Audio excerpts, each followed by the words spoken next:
દેશભરમાં સ્વામી યો તરીકે જાણીતા વલસાડના સ્વામી યોગેશ્વરાનંદે મોટો દાવો કર્યો છે। એક વર્ષ અગાઉ એક પોડકાસ્ટમાં ભારત અને પાકિસ્તાન વચ્ચે યુદ્ધ થશે તેવી કરેલી તેમણે ભવિષ્યવાણી થોડા દિવસ પહેલા સાચી પણ ઠરી હતી। જો કે ફરી એકવાર તેમણે ભવિષ્યવાણી કરી છે। સ્વામી યોગેશ્વરાનંદના મતે હાલનું સીઝફાયર ફક્ત અર્ધવિરામ છે અને ફરી યુદ્ધ થશે।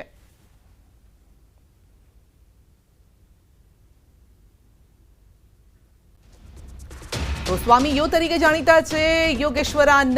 ન્યૂઝ 18નો ઈરાદો કોઈ ભ્રમ કે ભય ફેલાવવાનો નથી, પરંતુ આ તો સ્વામીએ કરેલી ભવિષ્યવાણી છે જે અમે આપને સંભળાવવા પણ જઈ રહ્યા છે। તો અનેક ભવિષ્યવાણી કરી છે તેમણે અને જેમાં અલગ અલગ મુદ્દાઓ પર તેમણે વાત કરી છે। યુદ્ધ જેવી સ્થિતિ ફરીથી પણ જોવા મળી શકે છે। જુલાઈ ઓગસ્ટમાં ફરીથી યુદ્ધ થઈ શકે છે તેવું સ્વામીનું કહેવું છે। સ્વામી યોગેશ્વરાનંદ ગિરી એક આધ્યાત્મિક નેતા છે અને શ્રી રામકૃષ્ણ પરમહંસ અને સ્વામી વિવેકાનંદના વંશજ છે। તો પાકિસ્તાનના 4 ભાગમાં વિભાજિત થઈ જશે પાકિસ્તાન તેવી તેમણે ભવિષ્યવાણી કરી છે। બલુચિસ્તાન, સિંધ, પીઓકે ભારતમાં ભળી જશે। સૌથી મોટી વાત જે છે પીઓકે પર તેમણે ભવિષ્યવાણી કરી છે અને તેમનું કહેવું છે કે તે ભારતમાં ભળી જશે। યુએસએ, રશિયા પણ સાથ આપશે એ પ્રકારની પણ વાતો છે। 2027 સુધીનો આ સમય 1000 દિવસમાં ઘણો બધો બદલાવ જોવા મળી શકે છે। તો એક વર્ષ અગાઉ કરેલી એક ભવિષ્યવાણી સાચી ઠરી છે। તેમણે એક પોડકાસ્ટમાં એક ભવિષ્યવાણી કરી હતી અને જે સાચી ઠરી છે અને હવે જે અલગ અલગ મુદ્દાઓ પર વાત કરી છે તેને લઈને લોકોમાં હવે ઉચાટ પણ છે। લોકો વિચારતા થઈ ગયા છે કે શું ખરેખર સ્વામી જે બોલી રહ્યા છે એવું કંઈ થવાનું છે અને જો એવું થયું તો પછી કંઈક અલગ ચિત્ર આગળના સમયમાં જોવા મળી શકે છે તેવો વિચાર પણ લોકો કરી રહ્યા છે। તો 2027 સુધીમાં ભારત વિશ્વ સત્તા પર હશે। જો કે આ તમામ જે વાતો છે સ્વામીએ કરી છે તેને લઈને ન્યૂઝ 18નો ઈરાદો કોઈ ભ્રમ કે ભય ફેલાવવાનો નથી। ફરી એક વખત કહી રહ્યા છે અમે ભ્રમ નથી ફેલાવી રહ્યા કે ભય પણ નથી ફેલાવી રહ્યા કારણ કે યુદ્ધની વાત કરી છે, પરંતુ આ ભવિષ્યવાણી સ્વામી યોગેશ્વરાનંદે કરેલી છે જે અમે આપની સમક્ષ મૂકી રહ્યા છે।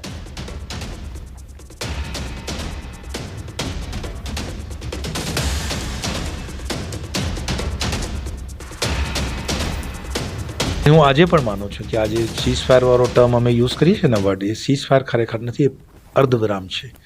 યુદ્ધ તો ફરીથી ચાલુ થશે અને યુદ્ધ કદાચ ચાલુ થાય તો જુલાઈ ઓગસ્ટમાં બી ચાલુ થઈ જાય અને સપ્ટેમ્બર સુધી પૂરો પણ થઈ જાય।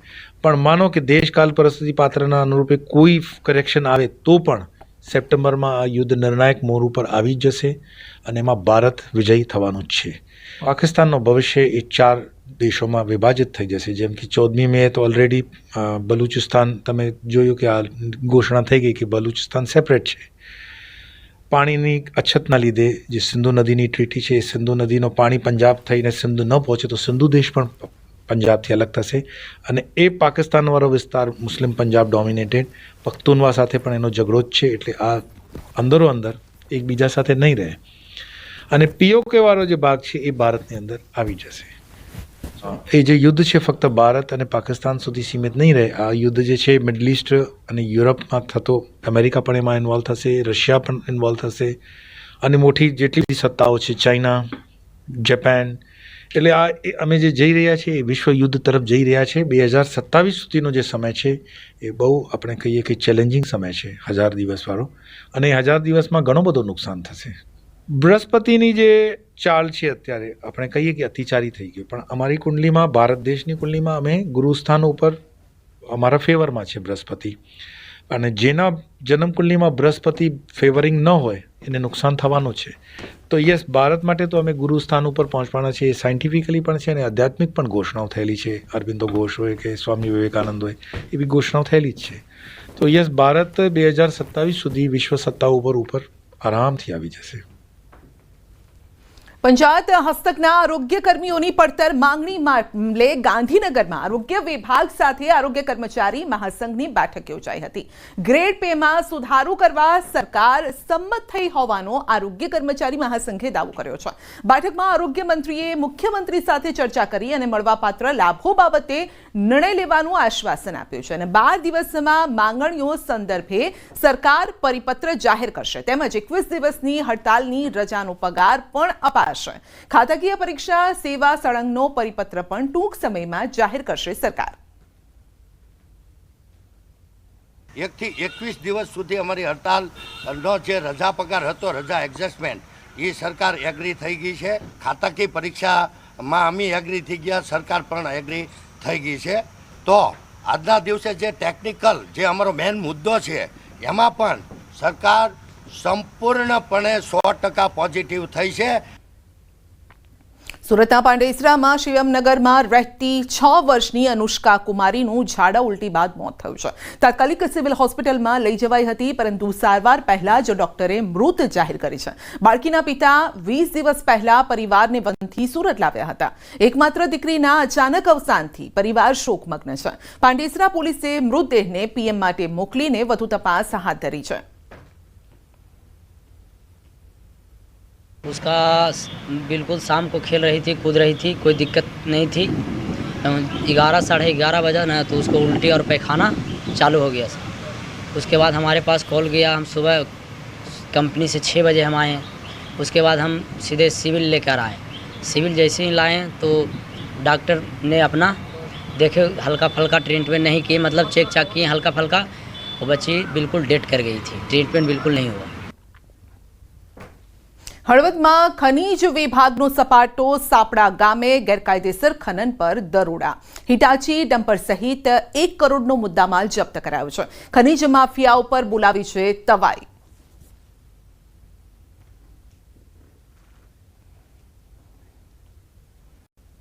તો ડીસામાં ખનીજ માફિયા ઉપર તવાઈ બોલાવવામાં આવી છે। બનાસ નદીમાં ગેરકાયદેસર ખનન પર દરોડા પડ્યા છે। 7 ડમ્પર અને હિટાચી મશીન જપ્ત કરાયું છે। નદીમાં ચાલી રહ્યું હતું ગેરકાયદેસર ખનન। પોલીસે કરોડોનો મુદ્દામાલ પણ જપ્ત કર્યો છે।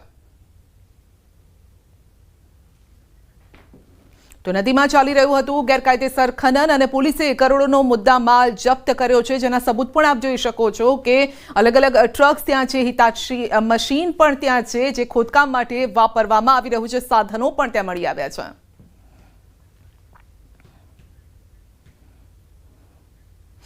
અમરેલીમાં દુષ્કર્મનો આરોપી પોલીસ કર્મી ઝડપાયો છે। બાબરા પોલીસ સ્ટેશનનો કર્મચારી છે આરોપી અને રવિરાજસિંહ ચૌહાણ પોક્સો હેઠળ ગુનો નોંધાયા બાદ ફરાર હતો।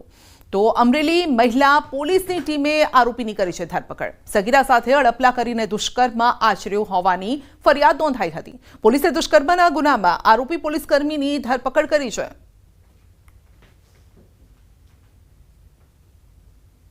જે બાબતે બાબરા પોલીસ સ્ટેશનમાં પોક્સો તથા બીએનએસની સંલગ્ન કલમો મુજબ ગુનો દાખલ કરવામાં આવેલ।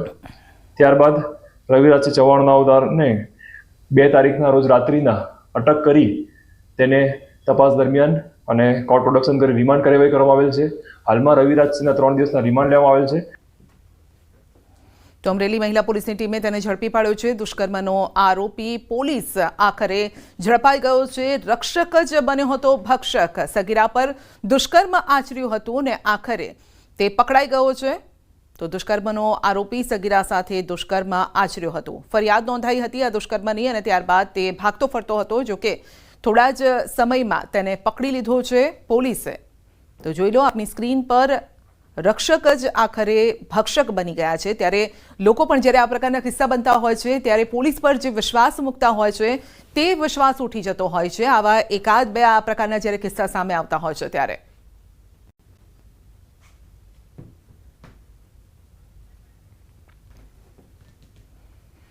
અરવલ્લીના ભિલોડામાં હોસ્પિટલ આગળ દબાણો હટાવતા રોષ ફેલાયો છે। સોમવારે સબ ડિસ્ટ્રિક્ટ હોસ્પિટલ આગળ લાગતા તમામ લારી ગલ્લા હટાવી દેવાયા। सीधे से अपने ले जैसू हवामान विभाग की प्रेस कॉन्फ्रेंस में इसमें हड़बड़ से मध्यम बरसात का संभावना है। और जो सौराष्ट्र कच्छ की दक्षिणी जिला है इसमें आपका आइसोलेटेड प्लेसेस में हड़बड़ से मध्यम बरसात होने का अगले 7 दिन में संभावना है। और इसमें आपका पहला 3 दिन जो गुजरात क्षेत्रों की उत्तर और दक्षिण क्षेत्र जिला है, पहला 2 दिन आपका स्कैटर कैटेगरी में रहेगा और फिर आगे फिर धीरे धीरे थोड़ा कम हो जाएगी। उत्तरी क्षेत्र के जो जिला है इसमें थोड़ा सा कम हो जाएगी। फिर उसका आगे डे 7 में मतलब आपका जो डेट आ रहा है इसमें 9 तारीख को थोड़ा कम डिस्ट्रिक्ट रहेगी दक्षिणी जिला की। जो सौराष्ट्र कच्छ का भी जैसा भावनगर, अमरेली और हमारा इधर दक्षिण में सौराष्ट्र का नीचे वाला जो जिला है इसमें मध्यम हड़वा बरसात होने का संभावना है। अहमदाबाद में क्या रहेगा? अहमदाबाद में जो तापमान है 39 डिग्री सेंटीग्रेड के आसपास रहेगा उच्चतम तापमान, और जो हड़वा से मध्यम बरसात का भी संभावना रहेगा मध्यम जो अहमदाबाद और आसपास क्षेत्र के लिए। शाम के समय में किस तरह का तापमान? हाँ, आफ्टर तापमान जो रहेगा जो 39 मैक्सिमम उच्चतम तापमान जो 39 डिग्री सेंटीग्रेड रहेगा, उसके बाद धीरे धीरे कम होगा। सर क्या रीजन है बारिश का? अभी जो पवन का दिशा है वो दक्षिण पश्चिम दिशा से पवन का दिशा है, इसमें मॉइस्चर भी आ रहा है और लोकल डेवलपमेंट हो रहा है। इसमें तापमान के कारण ये लोकल डेवलपमेंट है, बारिश हो रहा है इसके कारण। गुजरात में ऑफिशियली बारिश कब तक शुरू होगी? अभी हमारा जो नॉर्मल डेट्स है, जो ऑनसेट डेट है गुजरात की 15 जून है। अब देखिए हम आगे अपडेट करेंगे आपको। अभी तो जो मानसून का स्टेटस है मुंबई और अहिलानगर तक महाराष्ट्र में आई हुई है, अभी भी अपडेट करेंगे। अहमदाबाद में बरसात होने के चांसेस? हाँ, अभी तो बोले है ना बरसात रहेगी, हड़वा से मध्यम बरसात का संभावना है अहमदाबाद और आसपास क्षेत्र के लिए।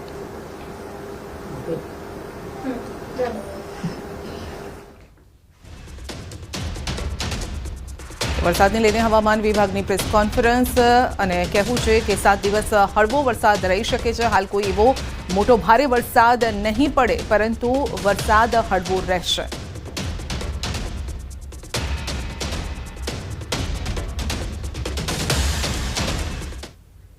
અરવલ્લીના ભિલોડામાં હોસ્પિટલ આગળ દબાણો હટાવાતા રોષ ફેલાયો છે. સોમવારે સબ ડિસ્ટ્રિક્ટ હોસ્પિટલ આગળ લાગતા તમામ લારી ગલ્લા હટાવી દેવાયા છે અને અંદાજે 50થી વધુ લારી ગલ્લા હટાવાતા વેપારીઓમાં આક્રોશ છે.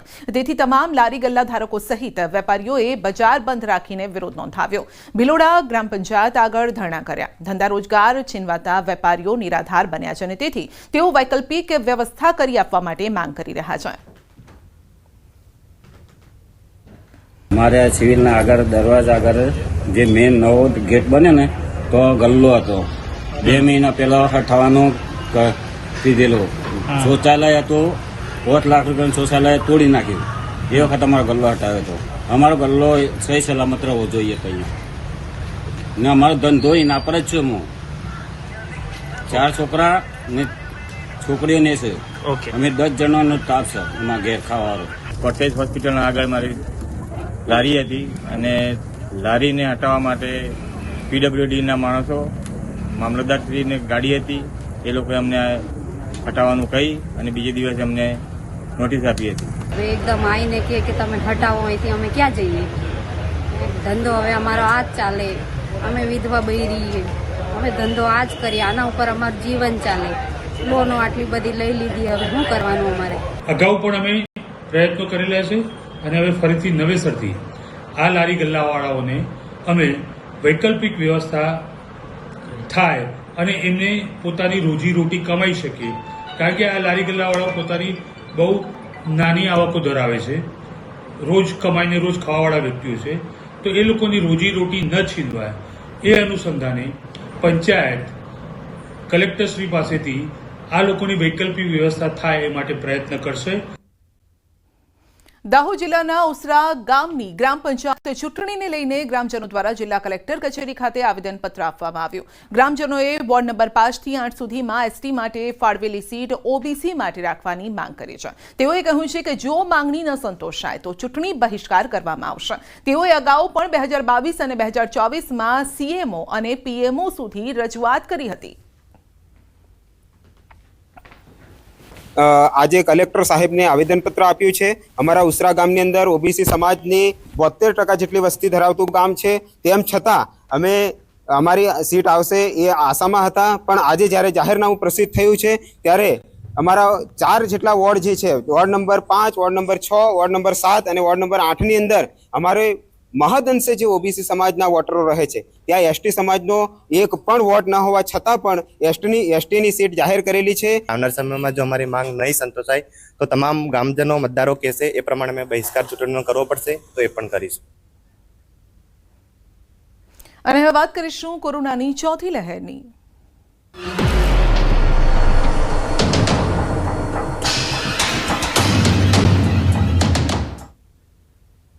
ગુજરાતમાં કોરોનાએ માર્યો છે ફરી ફૂંફાડો. એક જ દિવસમાં કોરોનાના 95 નવા કેસ નોંધાયા છે. કોરોનાના વધતા કેસોએ ફરી શ્વાસ અદ્ધર કર્યા છે. ગુજરાતમાં અત્યાર સુધીમાં કુલ 397 એક્ટિવ કેસ છે. 397માંથી 22 કોરોનાગ્રસ્ત દર્દી હોસ્પિટલમાં સારવાર હેઠળ છે. કોરોનાગ્રસ્ત 375 દર્દીઓ હોમ આઇસોલેશન પર છે. 36 દર્દીઓને હોસ્પિટલમાંથી ડિસ્ચાર્જ કરાયા છે અને હાલનો વાયરસ ઓમિક્રોનના પેટા ટાઇપ વેરિયન્ટ LF.7.9 અને XFG રીકોમ્બિનન્ટ હોવાનો આરોગ્ય વિભાગનો દાવો છે. શ્વાસ લેવામાં તકલીફ, છાતીમાં દુખાવો જેવા લક્ષણો ધરાવે છે. રાજકોટમાં પણ કોરોનાના કેસમાં સતત વધારો. રાજકોટના ન્યૂ રિંગ રોડ સુધી કોરોના પ્રસરી ગયો છે અને આજે કોરોનાના વધુ 8 કેસ મળી આવ્યા છે. એક મહિલા, 7 પુરુષો સહિત નવા 8 દર્દીઓ. અત્યાર સુધીમાં કુલ દર્દીનો આંકડો 52 પર પહોંચ્યો છે. કપરી પરિસ્થિતિમાં આશાનું કિરણ. આજે 6 દર્દીઓ સંપૂર્ણપણે થયા છે સ્વસ્થ અને અત્યાર સુધીમાં 12 દર્દી સ્વસ્થ થયા. તો અમરેલી જિલ્લામાં પણ કોરોનાની પ્રથમ એન્ટ્રી. રાજુલા પંથકમાં 60 વર્ષીય વૃદ્ધા કોરોના પોઝિટિવ. વૃદ્ધાને ભાવનગર હોસ્પિટલમાં ફરી દાખલ કર્યા છે. કોરોનાની એન્ટ્રી થતા આરોગ્ય વિભાગ સતર્ક બન્યું છે. કેટલાક શંકાસ્પદ દર્દીઓના ટેસ્ટ પણ કરાયા છે. આ તરફ સુરતમાં પણ કોરોનાના 3 નવા કેસ નોંધાયા. થાઇલેન્ડથી પરત આવેલી મહિલા પોઝિટિવ આવી છે.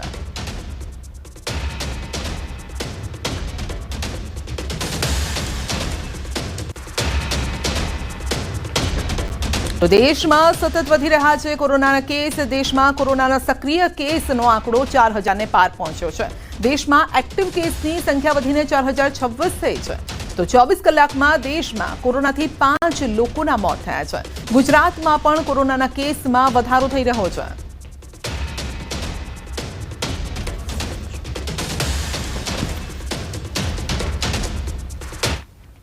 અને વાત કરીશું પોલીસની દાદાગીરીની.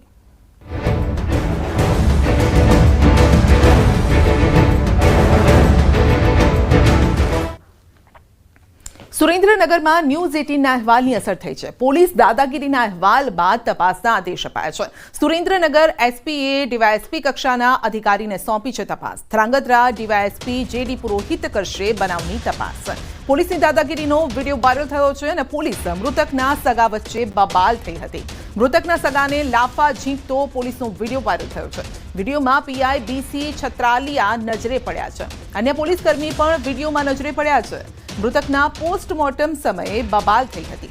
હોસ્પિટલમાં નશામાં યુવકે હોબાળો મચાવ્યો હોવાની ચર્ચા છે.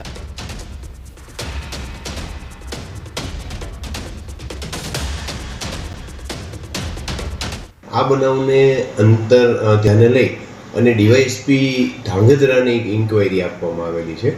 એટલે આ જે વિડીયો જે છે એ વિડીયોના પહેલાં અને પછી શું બનેલું છે એની તમામ વિગતો ધ્યાને રાખી અને ડીવાયએસપી ધાંગધ્રા પ્રાથમિક તપાસ કરશે અને એમાં કોઈ પણ કસૂરવાર જણાશે તો એમની વિરુદ્ધ યોગ્ય તે પગલાં લેવામાં આવશે. તો બેદાગ ખાખી પર દાગ, પોલીસની દાદાગીરી. આ વાત પહેલી નથી. 3 દિવસમાં અલગ અલગ શહેરમાં અલગ અલગ બનાવ બની ચૂક્યા છે. સુરેન્દ્રનગરમાં હોસ્પિટલમાં દર્દીના સગાને 15 લાફા ઝીંકી દીધા. પોલીસના રોફનો આ વિડીયો વાયરલ થયો. આવું જ વડોદરામાં પણ થયું, જ્યાં એક મહિલા પીઆઈ પર વકીલને લાફો મારી દેવાનો આક્ષેપ છે અને તે બાદ વકીલોમાં રોષ છે. અમદાવાદમાં પણ એક વિડીયોના કારણે પોલીસને સ્પષ્ટતા કરવી પડી છે. 2 પોલીસ જવાનો એક વ્યક્તિ પર લાકડીથી તૂટી પડ્યા. આ બનાવ બાદ પોલીસે સ્પષ્ટતા કરી કે વિડીયોમાં દેખાતો આરોપી રીઢો ગુનેગાર છે અને કંટ્રોલ રૂમમાંથી કોલ મળતા પોલીસ પકડવા પહોંચી હતી. પરંતુ આરોપી કાબૂમાં ન આવતા પોલીસે બળપ્રયોગ કર્યો.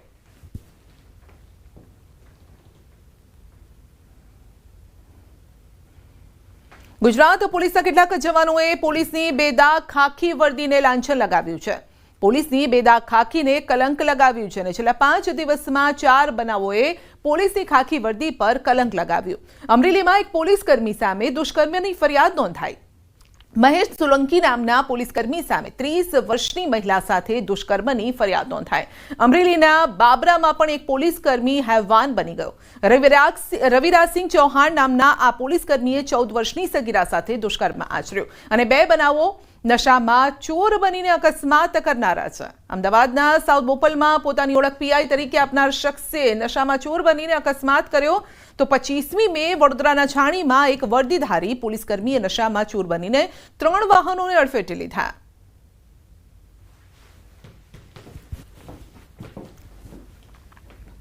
બુલેટિનમાં આગળ વધીશું નાનકડા બ્રેક બાદ.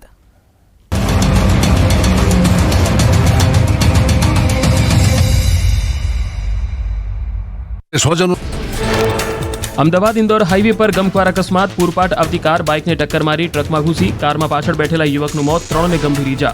કણભા પોલીસે કાર ચાલક પુષ્પક વિરુદ્ધ નોંધ્યો ગુનો. મોરબીમાં 2 ટ્રક વચ્ચે ભયાવહ અકસ્માત. 2 ટ્રક વચ્ચે અકસ્માતનો વિડીયો વાયરલ. પાછળ આવતી કાર માંડ બચી. મોરબી કચ્છ હાઈવે પરનો વિડીયો વાયરલ. ઉત્તર પ્રદેશના પીલીભીતમાં ગમખ્વાર અકસ્માત. બાઇક ટ્રક સાથે ટકરાતા પોલીસકર્મી અને તેના સાથીદારનું મોત. રોડ પર જઈ રહેલા ટ્રકમાં બાઇક ઘૂસી ગઈ. અકસ્માત બાદ ટ્રક ચાલક ફરાર. ભાવનગર જિલ્લાના કેરિયા ગામે વેજૂથ વચ્ચે મારામારી. લોખંડના પાઇપ અને ખુલ્લા હાથે પથ્થરના ઘા કરાયા. રસ્તા બાબતે થયેલી મારામારીનો વિડીયો આવ્યો સામે. બંને જૂથોના 8 થી 10 લોકોને પહોંચી ઈજા. 4 થી 5 લોકોને વધુ સારવારની જરૂર પડતા ભાવનગર ખસેડાયા. ઘોઘા પોલીસે બંને પક્ષ વિરુદ્ધ ગુનો દાખલ કરી હાથ ધરી કાર્યવાહી.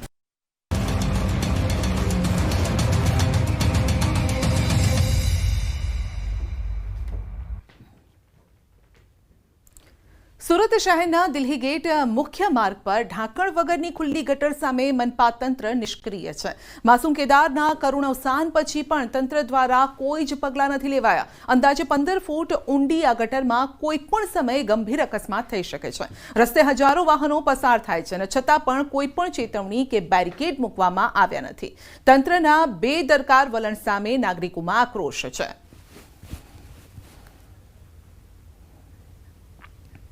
ગંગા દશેરાના પાવન પર્વે નર્મદામાં ભક્તોની ભીડ, ભવ્ય આરતી અને પુણ્ય સ્નાન. આજના સોશિયલ મીડિયા યુગમાં પણ ધર્મ અને આસ્થા મહત્વ રાખે છે અને એનો જીવન દાખલો ગંગા દશેરાના પાવન પર્વે જોવા મળ્યો છે, જ્યાં નર્મદા નદીના તટે હજારો ભક્તો ભેગા થયા.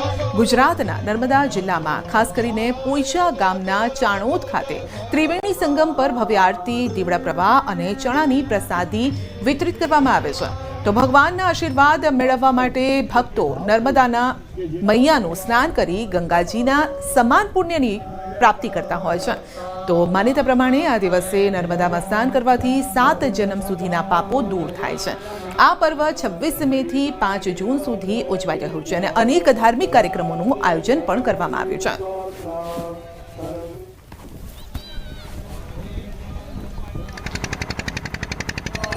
આ ચાણોદ દક્ષિણ પ્રયાગ તીર્થ છે.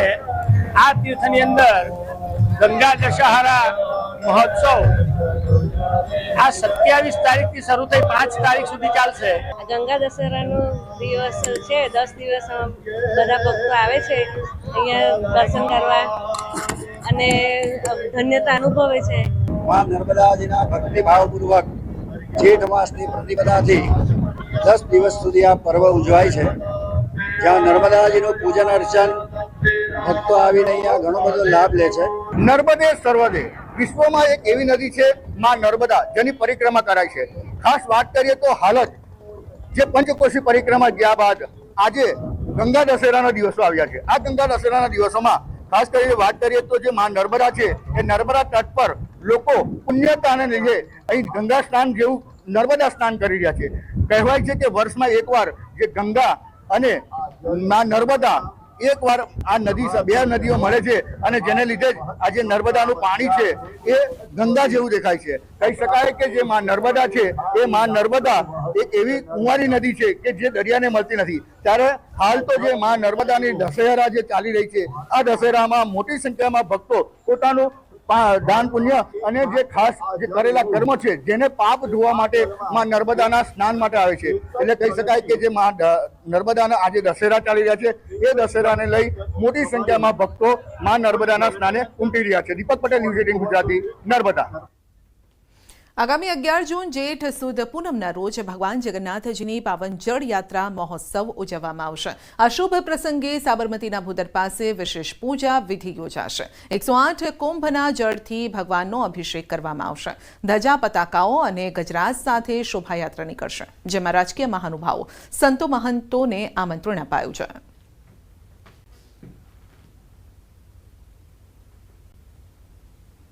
ભગવાન જગન્નાથજીના રથયાત્રાના પૂર્વે જળયાત્રા મહોત્સવ મનાવવામાં આવતો હોય છે.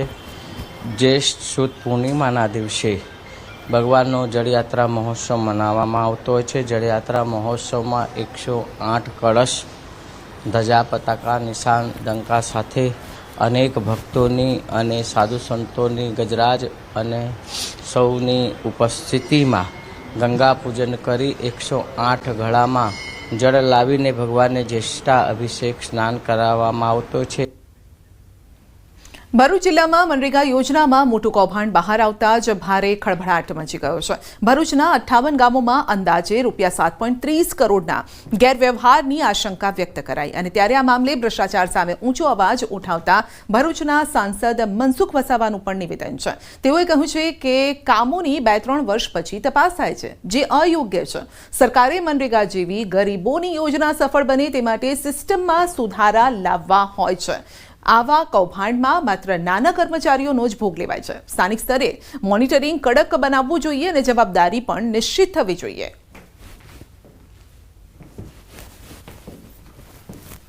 જે જવાબદારી છે ટેકનિકલ માણસો જે તે સમયે જે કામ થયું હોય તે વખતે કાળજી રાખવાનું. આ તો હું કામ થઈ ગયા પછી 2-3 વર્ષ પછી એની તપાસ થાય તો એનો કોઈ સારી રીતના તપાસ થવાની પણ નથી. આમાં કેટલાક આખર પછી નીચેના માણસો મરી જાય, જે મોટા જે માણસો આમાં ઇન્વોલ્વ છે તો બચી જવાના છે. કોઈ પણ તપાસની અંદર મનરેગા કે કોઈ પણ તપાસની અંદર નાના માણસો મરી જશે. મારે તો એક જ વિનંતી છે કે આ જે તપાસ માંગનારા કે તપાસ કરાવનારાઓને કે બધાની જવાબદારી ફિક્સ કરી જોઈએ. ગડબડ થઈ તે માટે બધા જવાબદાર છે.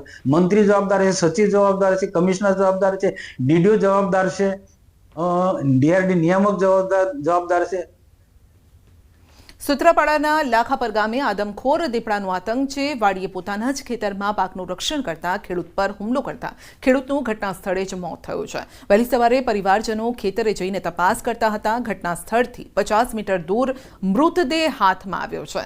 લાખાપરા ગામ અને આસપાસના ગામોના લોકોનું કહેવું છે કે આ વિસ્તારમાં 15 થી 20 જેટલા આદમખોર દીપડા આંટાફેરા મારી રહ્યા છે, જેને લઈ અનેક વખત વન વિભાગને જાણ પણ કરવામાં આવી, પરંતુ વન વિભાગ હવે ખેડૂતોના મોત પછી જાગ્યું છે.